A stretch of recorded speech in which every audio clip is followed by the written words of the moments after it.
இந்த சிலையை வைக்கிற காட்டின ஆர்வத்தை காலை வளர்த்துறவங்களுக்கு 1000 ரூபாய் கொடுத்தீங்கன்னா காலை நல்லா வளர்த்துவாங்க.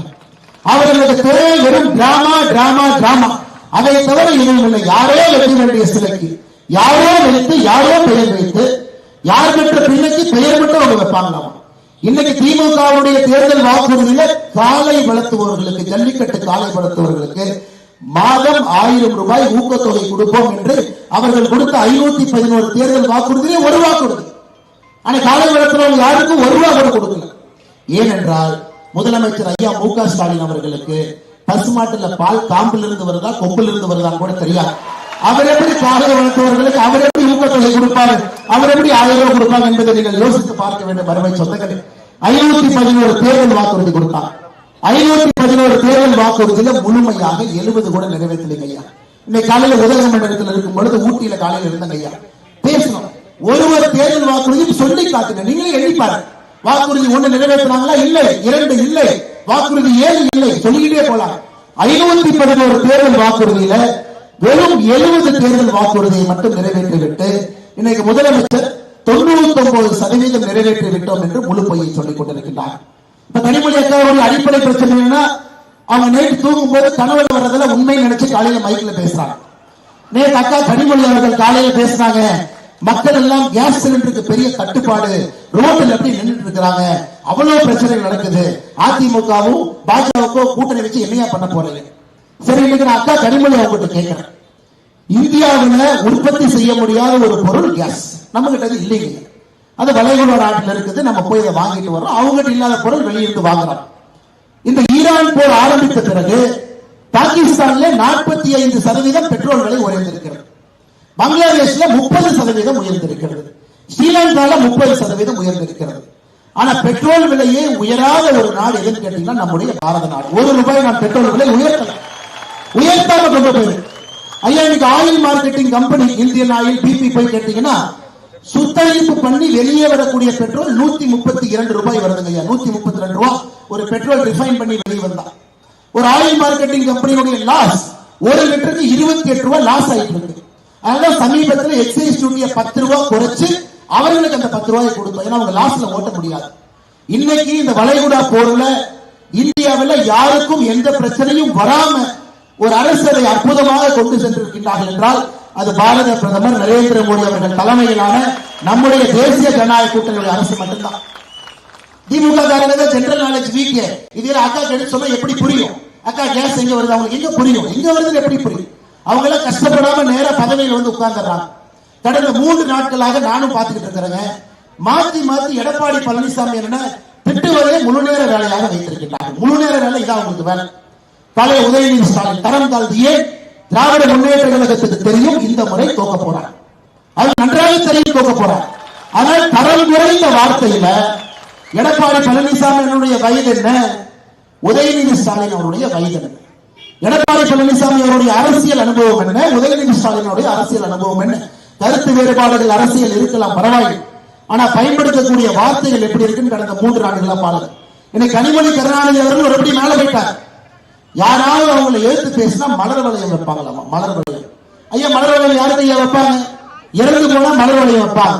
இன்னைக்கு அவங்களை எழுத்து பேசினாவே மலர் வளையம் வைப்போம் என்று கனிமொழி கருணாநிதி அவர்கள் மிரட்டுகின்றார்.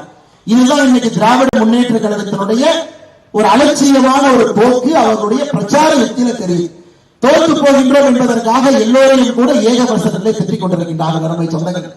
ஆனால் நமக்கு இந்த முறை தேவை. காங்கிரத்தில் எப்படி 2011 ஒரு சரித்திர வாக்கு வித்தியாசத்தில் 41,000 வாக்கு வித்தியாசத்தில் மேற்பட்ட 42,000 மேற்பட்ட வாக்கு வித்தியாசத்தில் அண்ணன் NSR நடராஜ் அவர்கள் இந்த பகுதியில் எப்படி நீங்கள் வெற்றி பெற செய்தீர்களோ இந்த முறை அண்ணன் உங்களுடைய அன்பையெல்லாம் பார்த்து அண்ணன் அவர்கள் குறைந்தபட்சம் 60,000 வாக்கு வித்தியாசத்தில் காங்கிரத்தில் நம்முடைய அன்பு சொந்தங்கள் எல்லாம் நம்மளை வெற்றி பெற செய்வதற்கு தயாராக இருக்கின்றார்கள் என்கின்ற ஒரு பெரும் நம்பிக்கையில் இருக்கிறாங்க. எல்லாம் பார்க்கும் பொழுது எழுச்சியை பார்க்கும் பொழுது நிச்சயமாக அது நடக்கும் என்கின்ற முழு நம்பிக்கை நமக்கு இருக்கிறது அருமை சொந்தங்கள். இன்னைக்கு காங்கேயத்துக்கு மட்டுமே 511 தேர்தல் வாக்குறுதியில காங்கேயத்துக்கு மட்டுமே கொடுக்கப்பட்ட வாக்குறுதி 3 இருக்குது இல்லையா? 3 இருக்கு. 511 காங்கேயத்திலே ESC மருத்துவமனை கட்டுவோம், காங்கேயத்திலே சுற்றுச்சாலை அமைப்போம், காங்கேயத்திலே காலை ஆய்வு மையம் மற்றும் காலை சந்தை அமைப்போம். இது காங்கிரஸில் கொடுக்கப்பட்ட 3 தேர்தல் வாக்குறுதி. இன்னைக்கு நீங்களே சொல்லுங்க, ஒரு தேர்தல் வாக்குறுதி கூட நிறைவேற்றப்படவில்லை. ஆனா கனிமொழி அக்கா பாத்தீங்கன்னா அடுத்த 505 தேர்தல் வாக்குறுதி கொடுத்திருக்கிறாங்க. ஏன்பா 511 70 தான் பண்ணீங்க? என்ன தைரியம் இருந்தா 2026 தேர்தலுக்கு புதிதாக இன்னொரு 505 கொடுத்துட்டாங்க. ஆமா, நீங்களே தாய்மார்கள் இருக்கிறீங்க, இவங்க டோக்கன் கொடுப்பாங்களாமா, அந்த டோக்கனை வாங்கணுமா, அதுக்கப்புறம் அந்த கடைக்கு போக சொல்லுவாங்களாமா, அந்த கடைக்கு போகணுமா, யாரையெல்லாம் ஏமாத்துற வித்தையை பாருங்க. அந்த கடையில போய் மிக்சியோ வாஷிங் மிஷினோ கிரைண்டரோ வாங்கி டோக்கன் கொடுங்க. நீங்க உண்மையாகவே ஆட்சிக்கு வர நம்பிக்கை இருந்தா அக்கௌண்ட் அந்த பணத்தை போட்டு போலாங்க, அக்கௌண்ட்ல போட்டு போலாங்க. இன்னைக்கு இந்தியா பண பரிவர்த்தனையில நம்ம நம்பர் 1 உலகத்தில் இருக்கின்றோம். எல்லாமே பேமெண்ட், எல்லாமே டிஜிட்டல் கரன்சி. உங்களுக்கு உண்மையாலுமே தாய்மார்களுக்கு கொடுக்கணும் நீங்க நினைச்சீங்கன்னா அக்கௌண்ட்ல போடுங்க, அக்கௌண்ட்ல போடுங்க. இங்கே மட்டும் டோக்கனை வாங்கி கியூல நின்று வெளியே போய் என்ன நடக்காத ஆள் இல்லாத ஊருக்கு போவதை போல நடக்காத ஒரு விஷயத்துக்கு டோக்கன் கொடுத்து செய்வோம் என்று சொல்லிக் கொண்டிருக்கிறார்கள் தாய்மார்கள். எந்த காலத்திலும் கூட நீங்கள் திராவிட முன்னேற்ற கழகத்தினுடைய இந்த வாக்குறுதியை நம்ப மாட்டீர்கள் நான் நம்புகின்றேன். காரணம், நாங்க ஆட்சிக்கு வந்தவுடன் 1000 ரூபாய் கொடுக்கலாம். எப்ப சொன்னாங்கம்மா? 2021 மேல. நாமளும் சரி வந்தவர்களே கொடுத்துருவாங்கன்னு பார்த்தோம். முதல் 28 மாசம் கொடுக்கல, தாய்மார்கள் மறந்து விடாது. முதல் 28 மாசம் கொடுக்கல. தமிழகத்தினுடைய நிதியமைச்சர் பிடிஆர் பழனிவேல்ராஜ் 2 கையில வாட்ச் கட்டிருப்பாரு. அப்ப 2 வாட்ச் கட்டிருப்பாரு. இப்ப ஒன்னு கழட்டிட்டார். அப்ப அமெரிக்கால இருந்து வந்தனால 2 வாட்ச் கட்டிருப்பாரு. பத்திரிகை நண்பர்கள் கேட்டாங்க, அண்ணே 2 வாட்ச் கட்டிருக்கிறீங்க, டைம் சரியா இருக்கா, எப்ப இதை கொடுப்பீங்க 1000 ரூபாய்? சொன்னோம், ஆனா எப்படி சொன்னோமா அப்படின்னா, வடிவேல் மாதிரி பேசுறீங்க. நீங்க சொல்லி மக்கள் ஓட்டு போட்டு ஆட்சிக்கு வந்த பிறகு சொன்னோம், ஆனால் எப்படி சொன்னீங்களா? 29வது மாசத்துல பெண்களுக்கு தாய்மார்களுக்கு இருக்கிறாங்க 1000 ரூபாய் அவங்க வங்கி கணக்கு கொடுத்தாங்க. 32 மாசத்துக்கு 32,000 ரூபாய் கொடுத்திருக்காங்க. பொங்கலுக்கு 5,000 ரூபாய் கொடுத்திருக்காங்க. 37,000 ரூபாய் தான் 5 வருஷத்துல உங்களுக்கு வந்த பணம். 5 வருஷம் எத்தனை நாளுங்க? 1825 நாள். 1825 நாள்ல 37,000னா ஒரு நாளுக்கு 20 ரூபாய். 20 ரூபாய் கொடுத்திருக்காங்க. 20 ரூபாய் பாக்கெட்ல வச்சுக்கலாம். ஆனா உங்க ரேஷன் அட்டையின் மீது கடன் எவ்வளவு அதிகமா இருக்கு? 2,10,000 ஒரு தலைக்கு ஒரு ரேஷன் அட்டையின் மீது இருந்த கடன் இன்னைக்கு 4,80,000. ஒரு ரேஷன் அட்டையின் மீது 2,70,000 ரூபாய் கடன் ஜாஸ்தி பண்ணிருக்கிறாங்க. அப்ப 1825 நாள் கணக்கு போடுங்க. ஒரு நாளைக்கு உங்க ரேஷன் அட்டையின் மீது 150 ரூபாய் இந்த அரசு கடன் வாங்கி இருக்கின்றாங்க. அங்க இருக்கக்கூடிய தாய்மாரை முறைச்சு பாக்குறாங்க, நான் கடன் வாங்கல, என்னை பார்த்து சொல்றேன். நம்ம நீங்க வாங்கல, ஆனா உங்க ரேஷன் அட்டையின் மீது மாநில அரசு வாங்கி இருக்கின்றார்கள் என்று சொல்லுகின்றேன். அப்ப 150 ரூபாய் உங்க ரேஷன் அட்டையின் மீது தினமும் கடன் வாங்கி 20 ரூபாய் உங்களுக்கு கொடுக்குறாங்கன்னா இதன் பெயர் தான் கருணாநிதித்தனம். கருணாநிதித்தனம் என்னன்னு கேட்டீங்கன்னா இதான் கருணாநிதித்தனம், இதான் திராவிட மாடல் அரசு. இப்படி ஏமாற்றுவதே முழுநேர தொழிலாக வைத்து ஒரு குடும்பம் பிழைத்துக் கொண்டிருக்கின்றார் என்றால் தமிழகத்துல திராவிட முன்னேற்ற கழகத்தினுடைய குடும்பம் இதை செய்து கொண்டிருக்கின்றார்கள் அருமை சொந்தங்கள்.